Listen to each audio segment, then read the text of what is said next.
Hari ni saya nak cerita kepada abang dan juga akak, sebelum pergi beli wheelchair ataupun kerusi roda, abang kena tahu 5 benda ni sebelum beli kerusi roda. Jom saya kongsikan.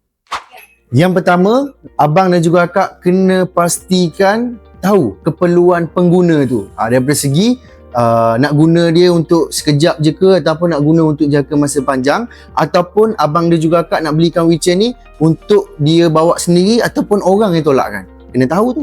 Yang kedua, pilih saiz yang tepat. Contoh kalau berat badan 300 kilo kan, kena cari yang besar lah, kerusi roda tu, yang membuatkan dia rasa selesa dan juga sesuai untuk dia menampung berat badan dia.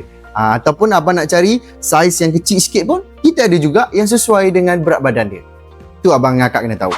Ataupun berat badan dia ataupun saiz dia jenis kecil sikit, kita ada juga yang jenis kecil kan, yang jenis besar. Tengoklah yang mana yang bersesuaian dengan pesakit tu. Jadi abang dan juga akak kena tahulah dulu berat badan dia berapa, sesuai dengan dia macam mana. Itu dulu. Yang ketiga, abang dan juga akak kena tahu ataupun nak pilih tu yang mana, yang material dia aluminium, okey, yang macam gini aluminium, ataupun abang dan juga akak nak cari yang gaya hidup terkini, yang ringan, mudah dibawa. Kita ada juga wheelchair travel nama dia. Ini wheelchair travel, ataupun jenis pelbagai lagi wheelchair pun kita ada juga macam-macam pilihan dekat sini.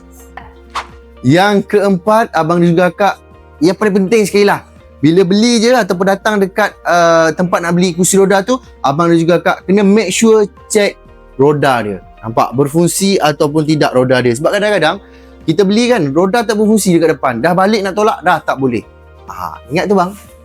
Yang kelima bang, yang paling penting sekali untuk abang dan juga akak bila datang nak beli wheelchair, selain daripada cek roda tu, abang dan juga akak kena cek juga ciri-ciri keselamatan daripada segi brake ni bang. Nampak brake?